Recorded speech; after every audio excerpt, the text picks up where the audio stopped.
Saya mengajak kita membukanya dalam Alkitab kita sebagai perenungan kita pada hari ini, yaitu dari kitab Ulangan pasal yang ke-20, ayat pertama sampai ayat yang keempat.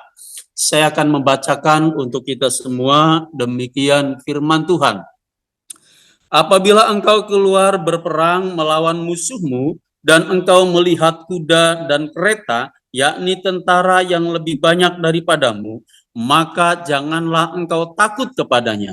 Sebab Tuhan Allahmu yang telah menuntun engkau keluar dari tanah Mesir, menyertai engkau. Apabila kamu menghadapi pertempuran, maka seorang imam harus tampil ke depan dan berbicara kepada rakyat, dengan berkata kepada mereka, dengarlah hai orang Israel, kamu sekarang menghadapi pertempuran melawan musuhmu.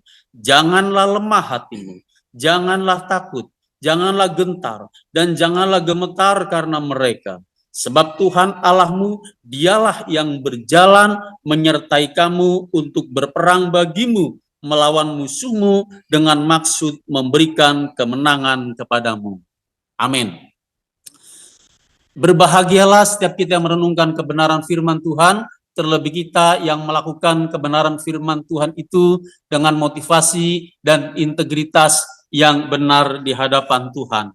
Bapak dan Ibu, saudara yang terkasih di dalam Tuhan, melalui perenungan ini kita diingatkan bahwa kita adalah umat pilihan Tuhan, umat yang mengalami kemenangan bersama dengan Tuhan.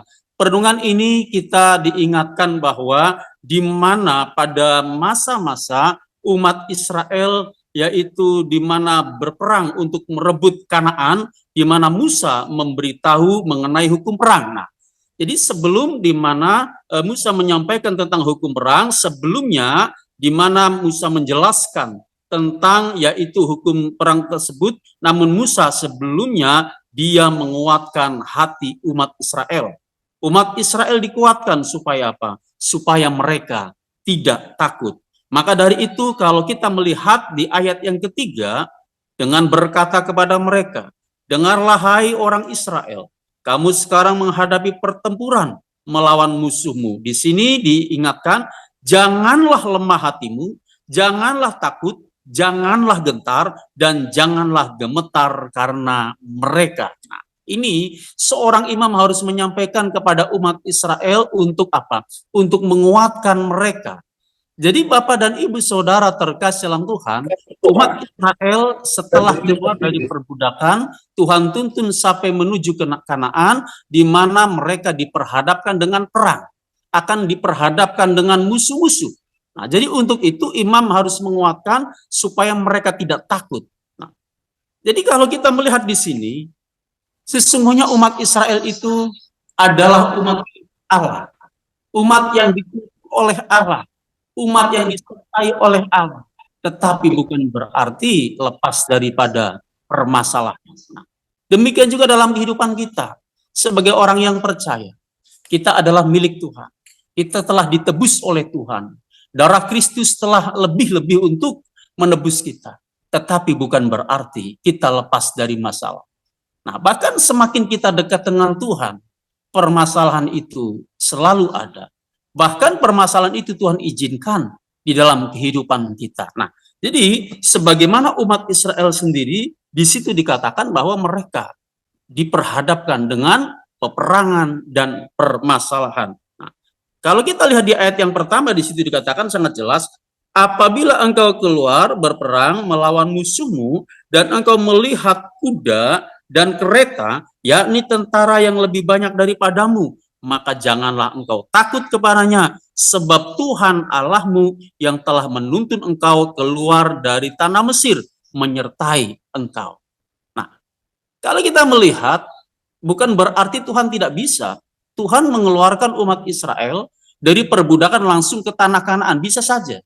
Tetapi Tuhan tidak mau seperti itu. Tetapi harus ada langkah-langkah yang dikerjakan oleh umat Israel, supaya umat Israel mengalami, supaya umat Israel mengetahui, yaitu tentang permasalahan, tentang pergulatan, tentang peperangan, bahkan supaya umat Israel benar-benar mengalami yang namanya kemenangan. Nah, Jadi kemenangan itu kita peroleh bukan oleh karena sesuatu anugerah saja yang Tuhan berikan, tetapi Tuhan juga ingin mau kita ikut andil di dalam kemenangan itu.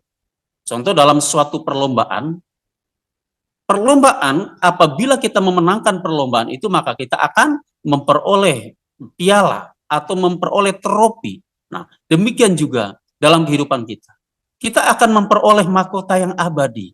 Tentu kita juga harus hidup di dalam kehidupan ini. Kita mengalami berbagai pergumulan, mengalami berbagai permasalahan. Nah, jadi kita dalam kehidupan ini kalau diibaratkan Rasul Paulus berkata seperti pertandingan. Jadi ketika dalam pertandingan, kita harus melakukannya sedemikian rupa. Bahkan dalam kehidupan ini juga diumpamakan seperti peperangan, nah tentu juga kita harus mempersiapkan supaya apa? Supaya mengalami kemenangan. Nah, sekalipun Tuhan bersama-sama dengan kita, sekalipun Tuhan menuntun kita, tetapi permasalahan itu bukan akan lepas daripada kita. Tetapi kita harus menghadapi. Nah, tetapi firman Tuhan mengingatkan kepada kita, jangan takut. Di ayat yang pertama tadi, Allahmu yang telah menuntun engkau keluar dari tanah Mesir menyertai engkau. Jadi Bapak dan Ibu, saudara terkasih dalam Tuhan, sesungguhnya dalam kehidupan kita pada saat ini, kita jangan takut, kita jangan getar. Sesungguhnya Tuhan memiliki rancangan yang terbaik, rancangan yang terindah dalam kehidupan kita. Jadi rancangan Tuhan bagi kita bukan sekedar menyediakan berkat-berkatnya. Terlalu mudah Tuhan untuk memberkati kita. Terlalu mudah Tuhan untuk memberikan yang terbaik kepada kita.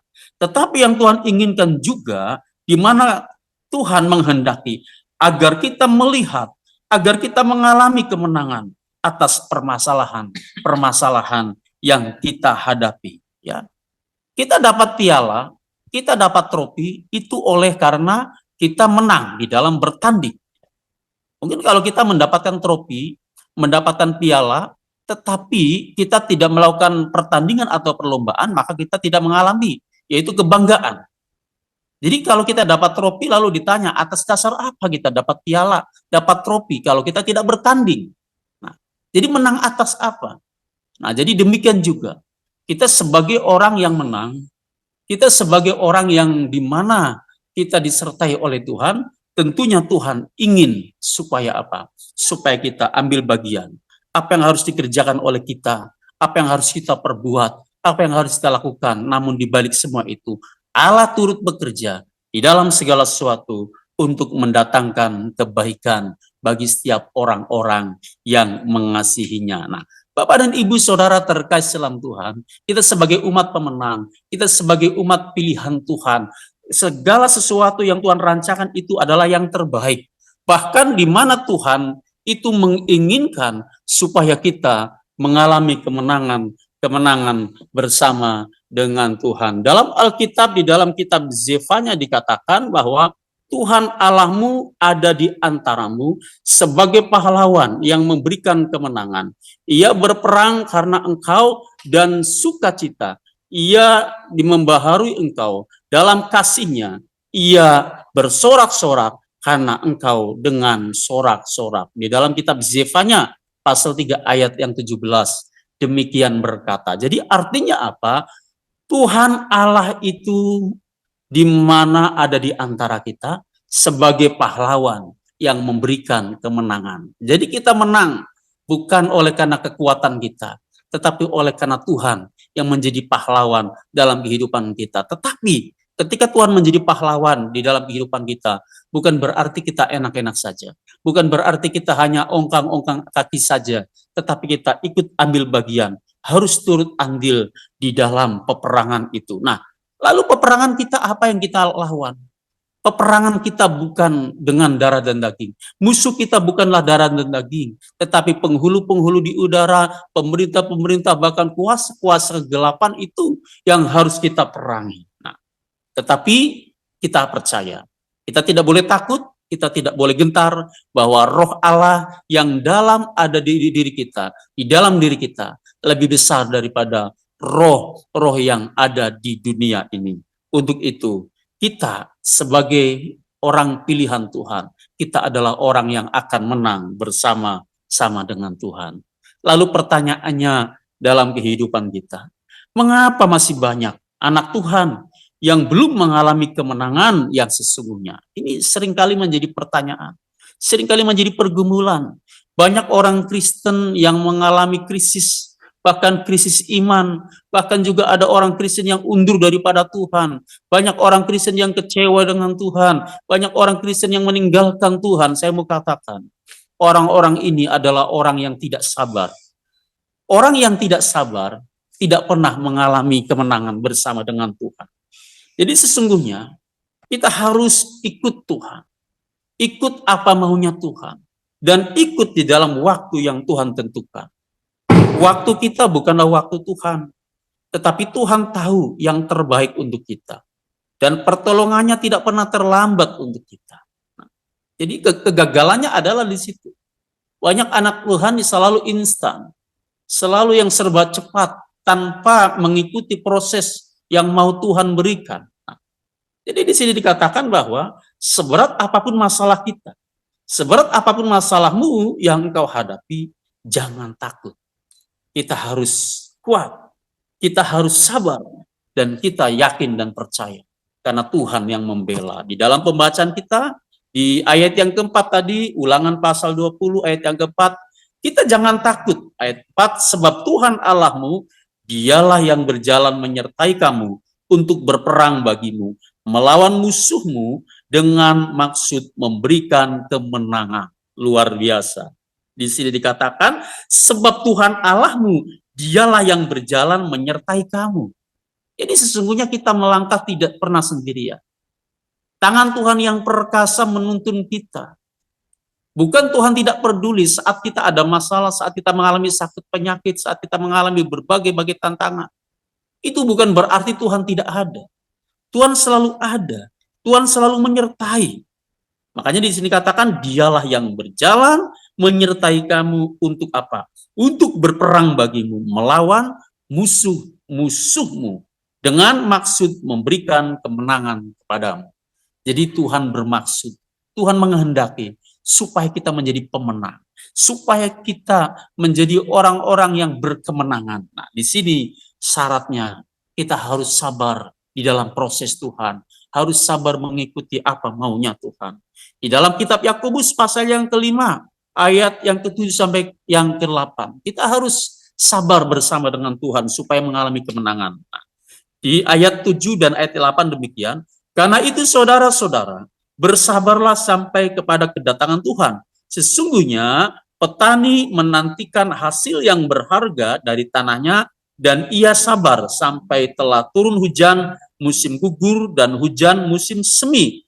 Kamu juga harus bersabar dan harus meneguhkan hatimu karena kedatangan sudah dekat. Nah, jadi ayat ini mengingatkan supaya kita bersabar. Nah, jadi sabar sebagaimana seorang petani yang menantikan hasil yang berharga dari tanahnya, maka dia harus sabar.